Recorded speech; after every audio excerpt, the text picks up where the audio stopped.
libro de Apocalipsis no tiene la intención de predecir el futuro, sino de darle a los lectores la única revelación que van a necesitar. Y esa revelación es Jesucristo. Así es que comienza el libro. Pero los últimos días no comenzaron con el virus, ni en el siglo XX. Eso fue inaugurado con el nacimiento, vida, muerte, sepultura, resurrección, ascensión y venida del Espíritu Santo el día de Pentecostés. Desde ese momento estamos en los últimos días, pero están las últimas cosas.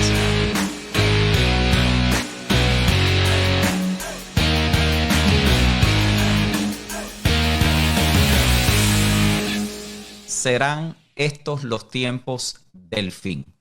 Entonces, mi acercamiento hoy es precisamente partiendo de esa premisa y trabajando lo que a través de la historia y lo que entiendo que para nosotros hoy es importante entender a la luz de la Escritura en relación a los tiempos que estamos viviendo hoy.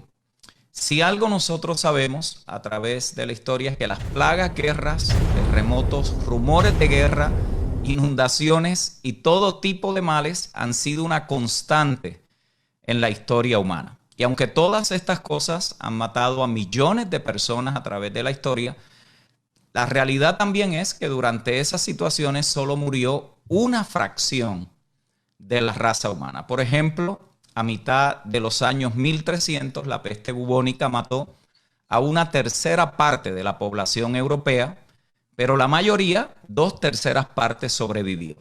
La gripe española a principios del siglo XX mató entre 20 y 50 millones de personas.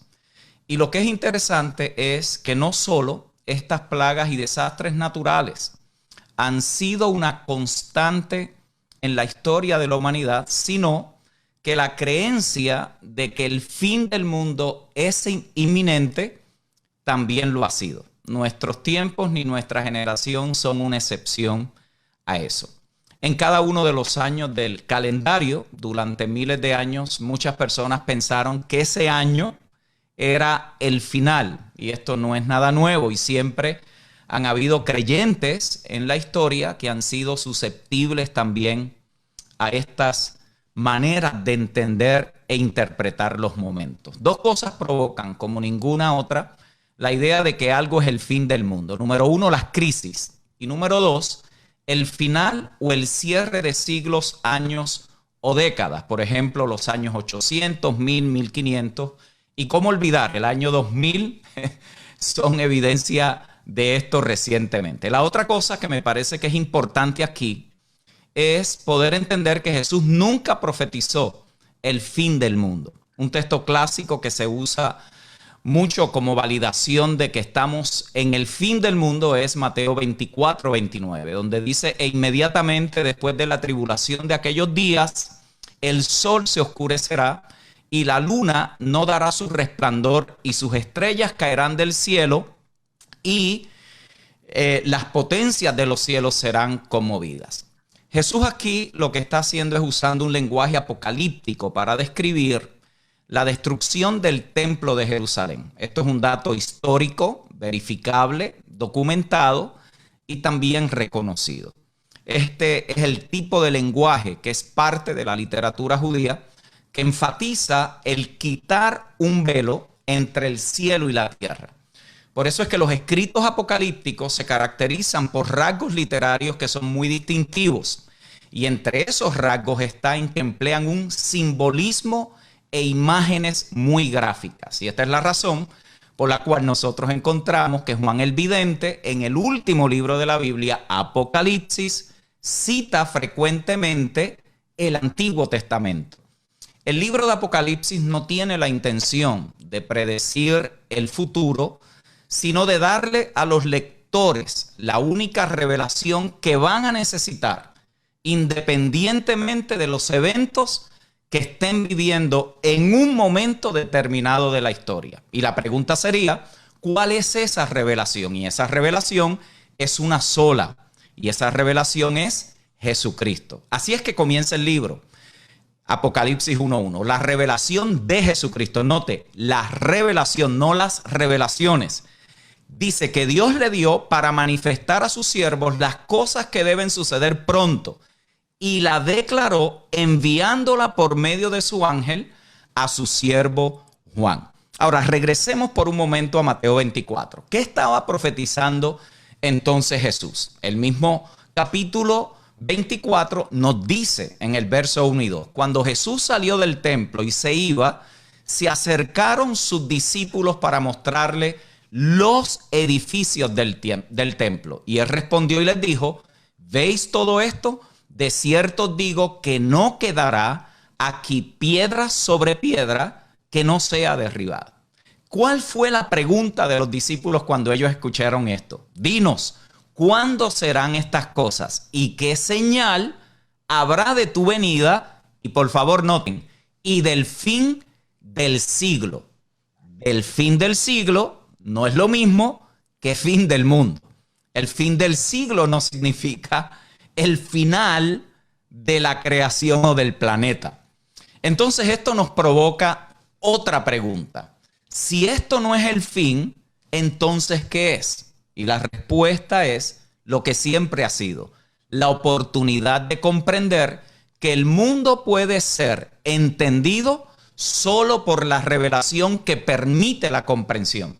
Si Jesucristo es revelado, entonces ni los gobiernos, ni las enfermedades, ni las catástrofes, ni la muerte, ni los virus son los que gobiernan, sino que se les anuncia que ya fueron vencidos. Ese es precisamente el propósito del libro de Apocalipsis. No es interpretar los eventos futuros, sino ayudar a sus lectores a interpretar la realidad de lo que están viviendo y para que sepan cómo responder y que logren entender que la máxima realidad no se ve, sino que solo por la revelación de Jesucristo podemos tener esperanza en medio del caos. Y cuando el velo se rueda, se quita, Jesucristo es revelado, podemos entender quiénes son los actores, qué significan los eventos y qué opciones tenemos nosotros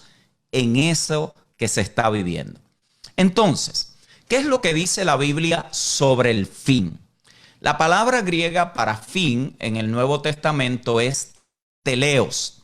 Teleos significa llevar a un final, terminar, llevar a un cierre. Se usa 26 veces en el Nuevo Testamento. Uno de sus usos particulares es cuando se refiere al viejo pacto, en vez del final del planeta, como lo conocemos ahora, o el final de la vida de una persona. Mateo 10:22 arroja luz en esto. Y seréis aborrecidos, dice allí, de todos por causa de mi nombre, mas el que persevere hasta el fin, este será salvo. Si verdaderamente hacemos una exégesis correcta de este texto y lo que está comunicando, es obvio que no se refiere a la salvación eterna o al final de la creación. Recibimos la salvación eterna por medio de recibir por la fe la obra perfecta de la cruz, no por perseverar hasta el fin. Lo que Jesús estaba comunicando allí era que los que perseveraran en la fe y no regresaran, no cedieran, no sucumbieran a lo que estaban viviendo y lo que vivirían y al antiguo pacto, serían salvos de la destrucción que ocurriría en el año 70. De igual manera, Mateo 24:13 dice, mas el que persevere hasta el fin, este será salvo. Jesús se refirió al final cuando estaba declarando la destrucción del templo en Mateo capítulo 24, verso 6 y verso 14, donde dice, y oiréis de guerras y rumores de guerra. Mirad que no os turbéis, porque es necesario que todo esto acontezca, pero aún no es el fin. Pablo también usó este término para referirse al juicio que vendría sobre el viejo sistema. Esto él lo dice en Romanos 10:4. Dice, porque el fin de la ley es Cristo, para justicia a todo aquel que él cree. Así que el final de la ley y el final de la era eran sinónimos, porque la era de la ley estaba terminando. Cuando usted lee 1 de Tesalonicenses 2:15 al 16, Allí se dice que los que crucificaron a Cristo y el juicio que vendría sobre ellos, dice, los cuales mataron al Señor Jesús y a sus propios profetas, y a nosotros nos expulsaron y no agradan a Dios y se oponen a todos los hombres. Y mire cómo dice ese verso 16, impidiéndonos hablar a los gentiles para que éstos se salven. Así colman ellos siempre la medida de sus pecados, pues vino sobre ellos la ira hasta el extremo. Aquí la palabra traducida hasta el extremo es la palabra teleos, que se traduce como el cierre, el fin. Así que la traducción literal allí es hasta el fin. En otras palabras, la ira de Dios vendría sobre ellos hasta el final de la era y el final de la ley. Ahora, diferente a los que iban camino a la destrucción, que es lo que Pablo está indicando allí, él le dice a los creyentes, el cual también os confirmará hasta el fin, para que seáis irreprensibles en el día de nuestro Señor Jesucristo. Pablo, es obvio que no le estaba diciendo a ellos que Dios los iba a mantener firmes hasta el fin del mundo. Eso no tendría ningún tipo de sentido. Todos los lectores originales de Pablo llevan muertos más de 2000 años, pero el mundo, el planeta, todavía existe. Y sabemos que hay una distinción entre el planeta y el sistema. Lo que Pablo se refería allí era al final de la era, la cual muchos de sus lectores originales pudieron ver y experimentar lo que sucedió. El autor de la carta a los Hebreos también nos dice allí que Cristo como hijo sobre su casa, la cual casa somos nosotros, noten por favor, si retenemos firmes hasta el fin la confianza y el gloriarnos en la esperanza. Hebreos 3:16. Así que, para empezar a aterrizar esto, el único fin que los cristianos del primer siglo tenían en mente era el fin del viejo pacto y el final del imperio. Ellos estaban anticipando el final del sistema del templo en Jerusalén, como lo vemos en una cantidad de escritos en el libro de Hebreos y también la carta de Pablo a los Gálatas, no el final del mundo. Así que es el fin para nosotros en dirección profética. Dos cosas. Número uno, la conclusión del viejo orden. Y número dos, alguien. Y ese alguien, la Biblia lo describe como el principio y el fin, Jesucristo. Por eso, la escatología se tiene que construir en el fundamento del nuevo pacto. No las noticias de las 6, no los recortes de periódico, no las predicciones de otro. Escatología es una palabra compuesta, escatos, último y logos, estudio. Por lo tanto, ¿qué es escatología? Es el estudio de lo último en una secuencia. No es necesariamente el fin o la conclusión. Tampoco es necesariamente eventos finales o tiempos futuros. En el Nuevo Testamento, la profecía principalmente está enfocada en que en la proclamación, no en la predicción. Por eso es que es decir en voz alta más que predecir. La profecía del Apocalipsis, ¿qué es lo que está proclamando? Que Jesucristo es el vencedor. Ahora, yo estoy muy consciente de las varias escuelas de interpretación sobre el libro de Apocalipsis que hoy probablemente tenemos conectados a muchos hermanos. Lo único que voy a comentar sobre esto es que para ninguno de los que se identifican con alguna de ellas será suficiente lo que podamos trabajar aquí en este corto espacio. Entonces, lo que quiero que entendamos es que no es necesario estar divididos sobre eso, porque hay un valor en lo que cada uno aporta. Del preterista, ¿qué podemos aprender? La importancia del contexto, los destinarios originales, las condiciones sociopolíticas. De hecho, una exégesis propia del libro de Apocalipsis no puede violar esa regla de interpretación. Del historicista, ¿qué podemos aprender? Que el evangelio siempre será relevante, siempre será oportuno y aunque no siempre lo entendamos, Dios está interviniendo en la historia de los hombres. Del futurista, ¿qué podemos aprender? Que el evangelio también proclama esperanza para el mañana, a pesar de los sufrimientos del presente. Pero también está la escuela de los idealistas. Y esa también nos enseña algo. Y es que los que son de Cristo siempre están reconociendo la victoria de Él sobre todo el sistema. Y esto en el libro de Apocalipsis está a flor de piel. Ahora, hay dos fuentes de consideración escatológica. Y esto es importante para dirección profética. Primero son las últimas cosas para los individuos. La muerte, el juicio, la resurrección, vida después de la muerte, etc. Tenemos un final. Y las últimas cosas que están relacionadas ¿a qué? Al propósito de Dios en la historia. En la Biblia, los apóstoles dividieron el tiempo en tiempos pasados y en tiempos postreros. Y esto es importante. En tiempos pasados y en tiempos postreros. Pero también se habla del cumplimiento del tiempo. Y no quiero dar la cantidad de textos que hay allí porque usted los puede buscar luego si ve otra vez la grabación y busca el término. También se habla en específico de los últimos días y de los últimos tiempos. Son frases y declaraciones que están allí en los escritos. La interpretación de esto no se da en un vacío. Hay dos fuentes que son las que definen y las que informan estas perspectivas. La primera es la teología judía del Antiguo Pacto, que miraba todo hacia el futuro de las últimas cosas. Pero para nosotros es el Nuevo Pacto, que considera el presente cumplimiento y la consumación futura de las últimas cosas. Ojo con esto. En el Nuevo Pacto, las últimas cosas se cumplieron en Cristo Jesús.